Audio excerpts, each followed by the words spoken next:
আজিৰ দিনটো অসমবাসীৰ কাৰণে এটা সঁচাকৈ অতি গৌৰৱৰ দিন। প্ৰধানমন্ত্ৰী নৰেন্দ্ৰ মোদী ডাঙৰীয়াই কেইবাটাও কাৰ্যসূচীলৈ অসমলৈ আহিছে আৰু এই টাৰ্মিনেলটো আচলতে অতি আটক ধুনীয়াকৈ অসমৰ থলুৱা বাঁহ বেতেৰে নিৰ্মাণ কৰা হৈছে, যি পৰ্যটক আদৰিব পাৰিব আমাৰ গোটেই উত্তৰ পূৰ্বাঞ্চললৈ।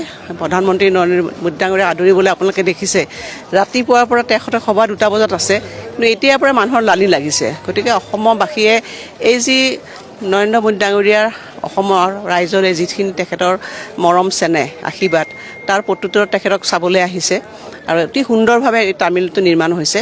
মই ভাবোঁ যে ইয়ে গোটেই উত্তৰ পূৰ্বাঞ্চলক এটা নতুন দিশেৰে পৰ্যটন বা অৰ্থনৈতিক সকলো দিশেৰে আমাৰ এই উত্তৰ পূৰ্বাঞ্চলক আগুৱাই লৈ যাবৰ কাৰণে ই সহায়ক হ'ব। 11 বছৰত 35বাৰতকৈ অধিক সময় অসমলৈ, সেইটোতো সঁচাকৈ ডাঙৰ কথা যে আমি দেখিছোঁৱে যে প্ৰধানমন্ত্ৰী নৰেন্দ্ৰ মোদী ডাঙৰীয়া আচলতে তেখেতে মানে কথাৰে নহয় কামেৰেও আমাক তেখেতৰ যিটো উত্তৰ পূৰ্বাঞ্চলৰ বা বিশেষকৈ অসমলৈ যিটো তেখেতৰ যিটো মৰম, সেইটো তেখেতে নিজে আহি দেখুৱাই গৈছে আৰু যিমানখিনি উপহাৰ দিছে ভাবিব নোৱাৰে। গতিকে প্ৰধানমন্ত্ৰী নৰেন্দ্ৰ মোদী ডাঙৰীয়াই মই ভাবোঁ যে তেখেতে এজন প্ৰধানমন্ত্ৰী যি স্বাধীনতাৰ আজি প্ৰায় 75 বছৰ পাৰ হৈ গ'ল, অসমক প্ৰকৃত মৰ্যাদা দিবলৈ তেখেতে আচলতে নিজে চেষ্টা কৰিছে।